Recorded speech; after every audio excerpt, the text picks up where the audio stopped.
Good to have you with us. Ed Schultz, news and commentary. I'm going to jump to some conclusions right away here today. I just believe that most people that have money pretty much know where it is because they're concerned about keeping it or getting more of it. I mean, I think that's just kind of innate in the capitalistic system. Watching the Health and Human Services Secretary nomination hearings, confirmation hearings today, I was stunned at some of the answers that Dr. That would be a medical doctor, Tom Price, gave today. I mean, he was smooth, slick, evasive, and he's not really sure where all of his investments are. But he was the chairman of the House Budget Committee. The guy had no detail, he had no plan, no replacement offer for Obamacare, but he has been the quarterback all along when it comes to derailing healthcare in this country. And when I say no detail, no plan, there was a lot of philosophical talk today. And there was a lack of direct answers. I mean, there are some questions that were asked today, simple yes or no. There was an exchange between Mr. Price and Senator Elizabeth Warren about his effort to cut $1 trillion out of Medicare over the next 10 years. Here's that exchange. That you recently authored as chair of the House Budget Committee would have cut spending on Medicare by $449 billion over the next decade. Is that right? I don't have the numbers right in front of me, but what we're trying. Numbers. Well, then I assume you're correct. All right. So you said you. Wait a minute. This is the chairman of the House Budget Committee. Now, I have a little bit of experience here. Kent Conrad, who was the chairman of the Senate Budget Committee for many years from North Dakota, I can tell you right now, he knows where every dime falls in Washington, D.C. I mean, Kent was a very academic, very particular guy when it came to detail. If you asked him what was this allocated for, he'd know. And I find it hard to believe that the chairman of the House Budget Committee doesn't even know what he supported in the budget. So when I say that he was vague, evasive, slick, smooth, there's your answer right there. Here's the rest of it. Well, then I assume you're correct. All right. So you said you'd cut it by cut Medicare by $449 billion. Your FY17 budget proposal also would have cut Medicaid funding that goes to the state governments by more than $1 trillion.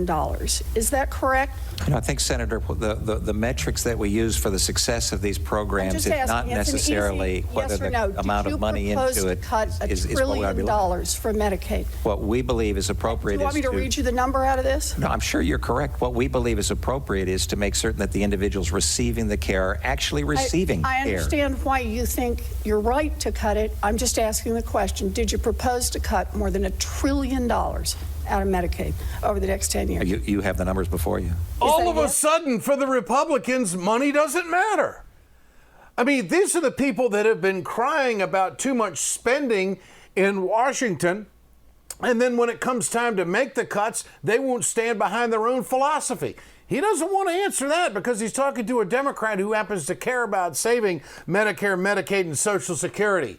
He didn't have the guts to stand up in front of that committee or sit there and say, yes, that was my budget. This is what I believe in. This is where we're going to go. He can't do that because the president-elect, Donald Trump, has said, nah, we're not going to cut those programs.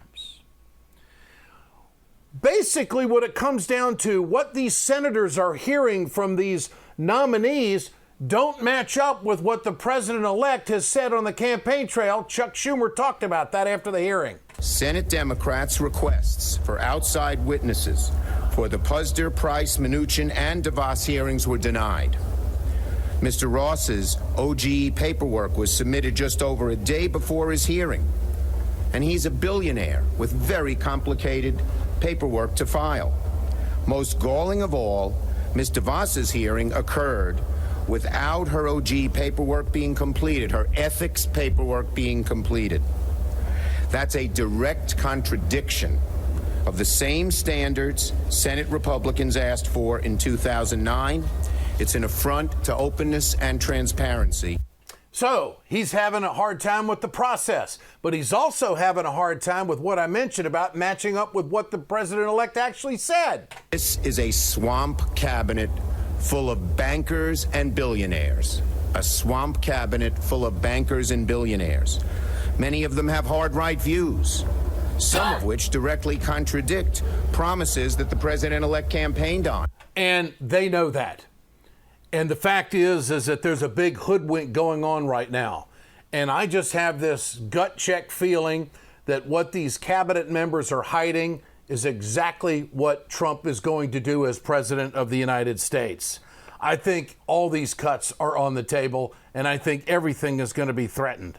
No detail, no plan, heavy on philosophy and the metrics of delivering care. Wait a minute. It takes money to buy whiskey. How much money in your budget did you allocate that you wanted to cut when it came to Medicaid, when it came to Medicare? This guy's not qualified because he's got an honesty problem. And there's other areas where he has some honesty problems. He advocates large insurance pools for people to buy into. This puts the insurance industry in the driver's seat. You can't get around it, okay? They're going to call the shots on that. Bernie Sanders stepped up and said, I can tell you about a big insurance pool. It's called universal health care. He had no plan on the table at the present. That was pointed out by Senator Sheldon Whitehouse. And he went on to say that, basically he doesn't know where his investments are. Now, let me just, for my own, so you understand where I'm at, I got no problem with anybody in Congress investing in the stock market. The only problem that I have is when they introduce legislation that's going to benefit them and their investments, and that is exactly what Congressman Tom Price has done. Al Franken called him out on this. Here it is. I would suspect that in your pension plan that there are components of that are held that may have something to do in some time in your history with tobacco. So I find it very hard to believe that you did not know that you had tobacco stocks. I find it a little hard to believe that in the questions about your stock portfolio, you've said you didn't know things. Just over the last 4 years, you traded more than $300,000 in health-related stocks. Now, if you had $300,000, would you know what you were doing with it? Well, Mr. Price's answer was that he's got a stockbroker that just takes care of all of that stuff. And he has no idea how these stocks were traded just days after he introduced legislation. He just has no idea. And I just think on the subject of money, asked about cuts, he didn't know where he wanted to go with that. On his own personal finances, he is just so vague. He's vague on budget. This guy is really an unguided missile. And all along, he has railed on Obamacare, and all along, he has never come up with a real detailed plan on what to do. Yet he said in front of the committee today that he wants to make sure that all Americans have insurance. Well, you can't do that without government involvement. You can't do that with some subsidies because there's the industry, the umbrella isn't going to let it happen. There has to be payment for services.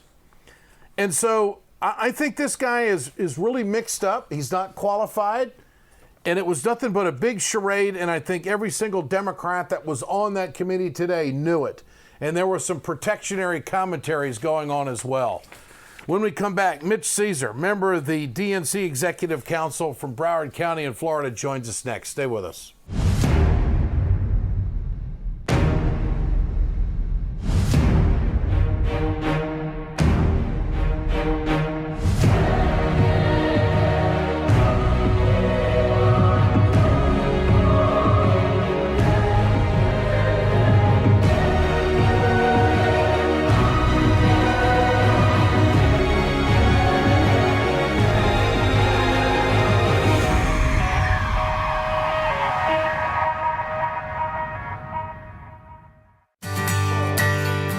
From the steel mills of Pennsylvania, to the auto factories of Michigan, to the modern makers movement, manufacturing makes our nation great. I'm Scott Paul, president of the Alliance for American Manufacturing. We bring business and labor together to advocate for policies that everyone can agree on. Together, we can strengthen manufacturing and create good-paying American jobs. Help us keep it made in America.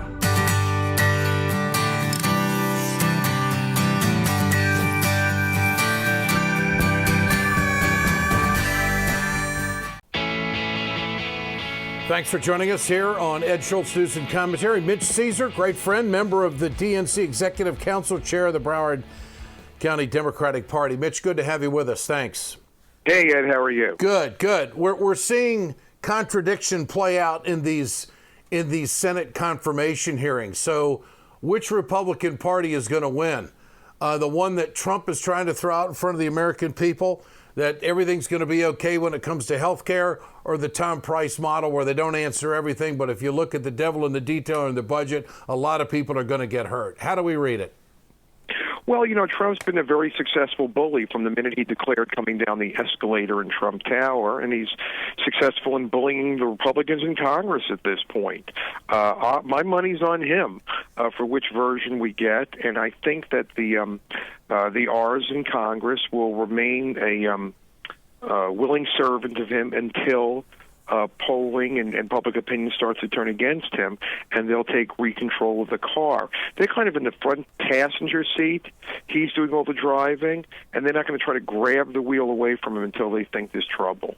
Well, nearly 70% of Americans don't approve of the president-elect's Twitter habits. Yet he says that he has to continue to do it because of a dishonest media. So I don't think in his world the media all of a sudden is going to start getting honest. I don't think this Twitter stuff is going to quit. Your thoughts? Well, he was actually brilliant. I hate to say that, but he's a great marketeer, and he figured out a way to bypass the press and continue with false news or fake news, whatever. But he uses it a bypass, and then he has people. Then all the press keeps responding and reporting what he's tweeted. He never has to answer questions. He never has to be in a room with them. They're forced to cover him. So I don't know what the answer is. Why should he give press conferences? He doesn't have to. And I'm not advocating for him, but he has thrown out a communication line with the American people that he doesn't have to have a press conference. He can do Twitter, he can send out releases, he can let Sean Spicer do all the handling of the communication, and he can do an occasional sit down with a reporter instead of having to mess with the mosh pit. What about that? Well, he doesn't need the press. He certainly doesn't need it for his base because they believe anything he says and he can't do anything wrong. I forgot this study a while back of the $1 billion plus he got in free media. So he's been able to use the media now that he's in office. He gets around them with the tweet. He's going to be sworn in on Friday, and then he's flying out of town for, I guess, a rest at Mar-a-Lago, and about an hour from me in South Florida. He's not going to fit any mold we've ever had, whether Republican or Democrat as a president, and because of the times we live in, the phrase I will use is, it's not the new normal. We're now living in the new abnormal. He says his first day on the job is going to be Monday. I mean, is he going to get an intel briefing on Saturday? Is he going to get a world update from somebody? Is this just like a vacationing president? I know the Democrats back in the day were really all over Bush because he took so many vacation days the first 8 months. I mean, he was hanging out down in Crawford, Texas like crazy. So is Trump going to give Florida the Bush treatment? I think he's going to take a lot of vacations because he's already indicated, it's almost like a Saturday Night Live skit that he's going to delegate so much of his authority. He's going to let Mike Pence be his, chief advisor. I mean, if you basically circle his Pence and his kids. So he doesn't look to me like he's going to be putting the same type of hours that Barack Obama did. I want to go to the DeVos hearings yesterday for Secretary of Education. Bernie Sanders asked a question about how much money her family has given to Republicans, and he threw out a number of over $200 million. I had no idea it was that much. I mean, I was shocked to hear that. And then he asked her if she was sitting there because of the money that was put there. And talk about somebody who was short on answers all day long. And the very same senators that I mentioned earlier on this committee really took it to that nominee as well. What's education in this country going to look like under Donald Trump? Where is public education going to go? And, you know, that's been the fabric and the foundation of America's greatness over generations. And I just see this tidal wave coming in that's going to wipe a lot of good things out. I'm not saying that public education is perfect. I don't think you can throw money at everything. But it just seems like there's going to be a total revamp of the system with Trump. And if this person is put in as Secretary of Education. You know that public education is the way we level the playing field. I agree with you. It's the way we do it. Obviously, what he's proposing is an indirect attempt to wipe out all the teacher unions. It's an attempt to wipe out public education. Some of the discussion's been even on health care, like, well, let's just let the states take care of everything. Well, I live in Florida with a Republican governor, Republican legislature. I shudder to think what's going to happen. Public education, the same thing. He wants to wipe out a basic institution that leveled the playing field for everybody. What do you think of all the Democrats that are not going to go to the inauguration? What does that accomplish in the wake of this spat between John Lewis and the president-elect? I don't know what it accomplishes, plus or minus. I mean, I think in the past there's always been folks who didn't go. They simply didn't publicize that they weren't going. But remember now we live in a time where everything's publicized. We deal with the media, and the media deals with things that everything is an immediate gratification situation. Everything's instant. Everything's on the moment between all your devices on your phone. Certainly with the millennials, but even with older folks, I'll put you and I in the same category. Even we react the same way. We've been indoctrinized. So, but back to your original point, I think it's a way of basically saying, that they're silently protesting. It's so funny because with John Lewis, I viewed it a little bit of a different lens. And I think when he was talking about Russia and so forth, what I think he was most disturbed about, the way I took it, was the fact that he just didn't like that the president-elect could never admit that they played a role. Didn't have to say that they changed the election, but played a role.